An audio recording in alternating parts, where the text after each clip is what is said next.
You gotta make these cookies. They're amazing.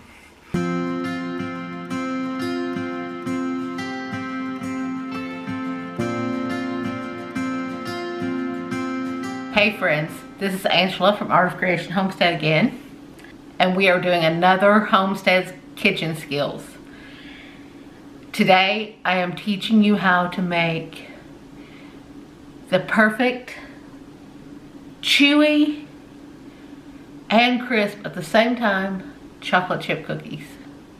You will no longer have to buy that log, that slice and bake log of cookie dough anymore, because you will never want it after tasting these. I have to tell you, I'm very picky about chocolate chip cookies. I don't like cakey ones. I don't like the thin and completely crunchy, annihilated, two-done ones. I like them crisp around the edges and chewy and wonderful in the middle. So it's took me years of working with this recipe to formulate a recipe that will do that. So let's get started. Here on this piece of wax paper, we have our dry ingredients. You know, I usually measure my dry ingredients onto wax paper because you can use it as a funnel to funnel it into your bowl. Especially if you're using a stand mixer, which we are not using today because not everybody has a stand mixer. So I'm just going to do this by hand. It's that easy. You can do it by hand. So on this wax paper, we have 2½ cups of all-purpose flour. We have a ½ teaspoon of salt. We have 3/4 of a teaspoon of baking soda, not baking powder, baking soda. And we have 2 teaspoons of cornstarch. I know that sounds a little strange, but it's going to help tremendously in making them chewy and crispy at the same time. So now we're going to mix those together on our paper. Just kind of toss them together a little bit.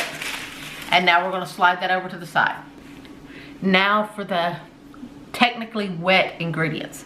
Sugar. If you haven't heard me say this before, sugar is technically considered a wet ingredient because once it's added to wet ingredients and once it's heated, it becomes a liquid. So therefore it's considered a wet ingredient. So in this bowl, we have a ½ cup of granulated sugar. We use pure cane sugar. And I have a cup of firmly packed light brown sugar. Now you're going to take your hands and kind of break up those lumps in that brown sugar. It will help a lot because you know, there's always big lumps in brown sugar. So you want to kind of take your hands and kind of break up those lumps. Now the reason I did more brown sugar than white sugar, because you will see most recipes have equal parts. The reason I did more brown sugar than white sugar makes your cookies spread and get thin. Brown sugar makes your cookies puff up and get more chewy. So if you want chewy cookies, you want to add more brown sugar than white sugar. And to this, we are going to add 1½ sticks, which is 3/4 of a cup of unsalted butter, melted and cooled. You want it melted and cooled. You want to cool it back down once you have melted it. You want to leave it sit for about 5 minutes or so that it cools back down so that it doesn't melt your sugar. Because if it melts your sugar, then you'll end up with greasy cookies. And you don't want greasy cookies. So you want to empty all that into there. Don't miss a drop of that butter. Now you want to stir your sugars and your butter together. Make sure you get any lumps, any extra lumps that are maybe left in that brown sugar. Make sure you get those out. Melting the butter is also going to assist in making these chewy and crisp at the same time. Creaming the butter tends to make them spread out more. And also putting the 2 full sticks that most recipes call for tend to make them spread out more and get more crunchy. Now, that's all mixed together. Now, we are going to add in our eggs. You want to do this one at a time. I have 2 beautiful eggs here. Aren't those beautiful? We have some hens that lay absolutely gorgeous eggs. You are going to add these one at a time. Okay, now you want to stir. After you add one, you want to stir it in till it's completely combined and you don't see any signs of that egg in there at all. Because right now, you don't have to worry about developing gluten or anything like that because there's no flour in it yet. So you don't have to worry about making tough cookies. One tough cookie. You don't have to worry about doing that. So now we'll add in our second egg.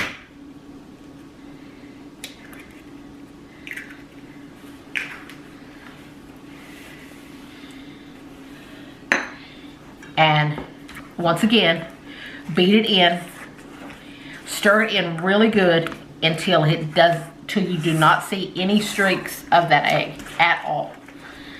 You do not want scrambled eggs in your cookies. That is not my idea of good chocolate chip cookies. You may have a different opinion, but I don't want scrambled eggs in my chocolate chip cookies. Now, as you can see, it's all mixed in thoroughly. Now, we're gonna add 2 teaspoons of vanilla extract. You guys know I don't measure vanilla extract, so it may be 2 teaspoons, it may be a little more. It's not gonna hurt if it's a little more. So, now we are going to stir that in until all of our vanilla is mixed in. Make sure you scrape the sides of that bowl. Make sure you get everything incorporated into your mixture. Now, we're all incorporated in. So now, we are going to use our wax paper as a funnel, and we are going to funnel in our dry ingredients.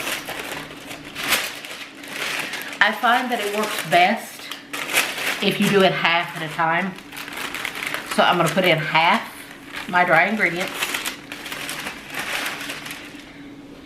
I'm going to stir in half my dry ingredients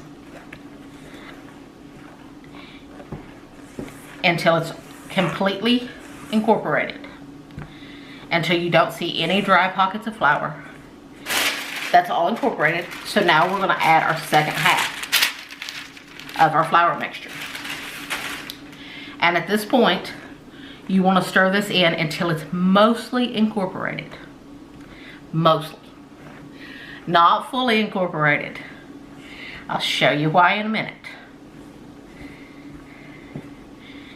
Have you ever had a chocolate chip cookie that all of the chocolate chips have sunk to the bottom of the cookie and the top is just cookie? Well, this is going to remedy that. See, you still see lots of flour in there because you're going to throw in your chocolate chips now. And that flour is going to coat your chocolate chips and going to make them stay suspended in your cookies. Now, I like a mix of chocolate in my cookies. So I'm going to do 1 cup of semi-sweet chocolate chips. And I'm going to do 1 cup of milk chocolate chips. Now you want to stir those in. It's going to be very stiff. If you are using a stand mixer, it will be no problem. If you are using your hands and just using a spatula or a spoon, like I am, it's still really not going to be any problem, but it's going to be a little bit more of an arm workout. But as you can see, it's coming together really nicely. Lots of chocolate chips in there. See, I like a mix of chips. That way you get the sweetness of the milk chocolate. Because to me, all milk chocolate chips is a little overkill on sweetness. All semi-sweet chocolate chips can seem like you want a little something else in there. So to me, the perfect cookie has a mix of both semi-sweet and milk. So now you want to make sure you get all of that flour incorporated into those cookies. Make sure there's no dry pockets. And as you can see, that's an absolutely beautiful cookie dough. At this point, for chewy cookies, most people are going to tell you to throw this in the refrigerator for 1 to 2 hours until your dough is nice and firmed up. If you have 1 to 2 hours to wait, go ahead, put this in your refrigerator and let it firm up for 1 to 2 hours. What I'm going to do, I'm going to teach you how to flash chill your cookie dough. What I'm going to do, I'm going to put a piece of plastic wrap over my cookie dough. That way it doesn't get any funk in it from where you're about to put it. And I'm going to put this in the freezer for about 20 to 25 minutes. And that should be all you need to get it nice and firmed up. Or at this point, if you don't want to bake the whole batch of cookie dough, you can make this into that slice and bake log. You can take your dough, put it on a piece of wax paper, shape it into a log, roll it into a log, roll it up in your wax paper, and put it in the refrigerator for anywhere from 4 to 5 days. And just slice off as many as you need and bake them as you desire. And you've got your own slice and bake log. But I'm going to bake up all of these today. So I'm going to put these in the freezer for about 20 to 25 minutes until they're nice and firm. My dough has been in there in the freezer for about 20 minutes at this point. And when you get to that point, when you have about 5 minutes left on your time, whether you're chilling it for 1 to 2 hours in the refrigerator or 20 to 25 minutes in the freezer, you want to, at this point, you want to line 2 cookie sheets with parchment paper. It will make for much easier cleanup, and it will make for much more even baking on the bottom of your cookies.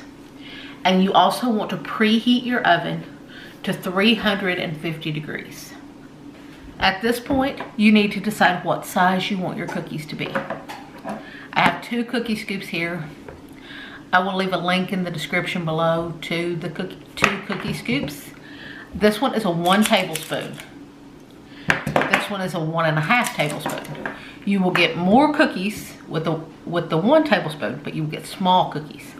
You will get bigger and fewer cookies if you use the 1.5. I'm going to use the 1.5 today because I want bigger cookies today. With all those chocolate chips, you really kind of need the bigger cookie scoop. So now it's been 25 minutes and I'm going to go get my dough out of the freezer. Okay, my dough's nice and chilled now. It's not overly chilled. It's not frozen. It's just nice and chilled. So now we are going to start scooping our cookies onto our pan. You want to scoop a nice level scoop of your cookie dough. And you want to put them about 2 inches apart on your cookie sheet. I may put mine a little bit farther apart because you don't want them to bake together.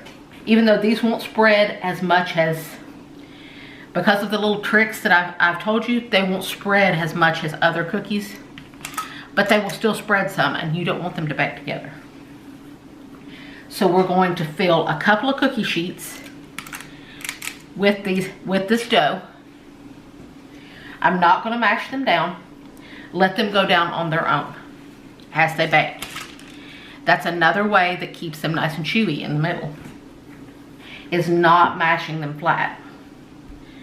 You don't want to mash them flat. So now we're going to load up 2 cookie sheets and we're going to put these into a 350 degree oven for about 10 to 12 minutes. And at the halfway point, you want to take the bottom cookie sheet off the bottom, put the bottom on the top on the bottom.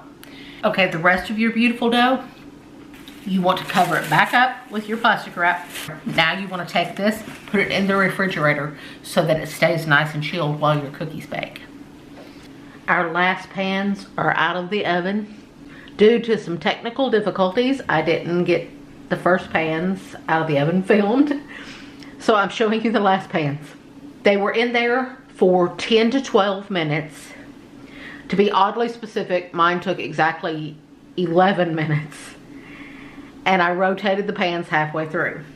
You will know they're ready to take out when you look around the edges of your cookie, and the edges of your cookie are nice and set up and feel a little crispy, and they are nice and golden brown. Not dark brown, just nice and gently golden brown. Now, you want to leave these on the sheet pans. Leave these on your cookie sheets to cool. You want them to cool almost completely on the cookie sheets. You want to be able to pick them up with your bare hands. Because see, right now, if you touch the center, they're not fully cooked. They are still a little doughy in the center.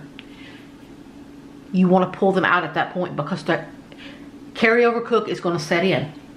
And these are going to finish baking to perfection on these sheet pans.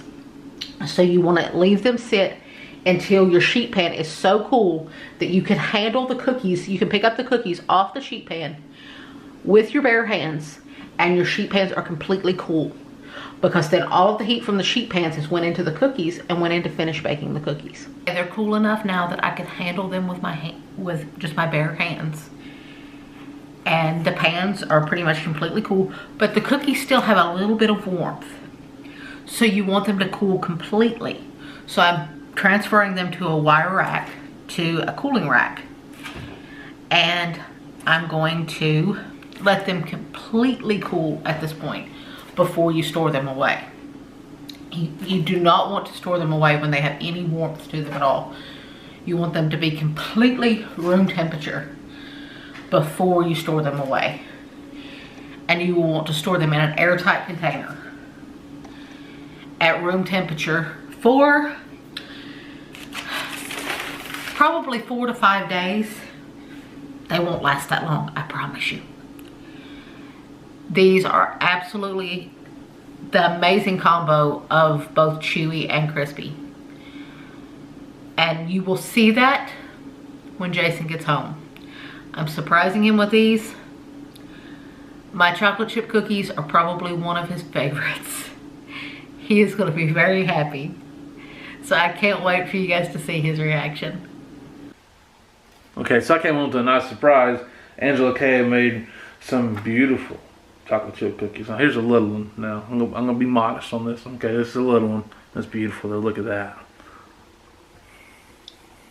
You can find a better cookie. Good chewy middle, crisp around the edges, but not hard. Just a little crisp. Beautiful texture. Great structure. You gotta make these cookies. They're amazing. Alright, so thank you guys for watching. We do appreciate it. Make some beautiful cookies, alright? My name is Jason. This the genius over there is Angela Kay. This is Art Creation Homestead. We love you guys. God bless you and goodbye.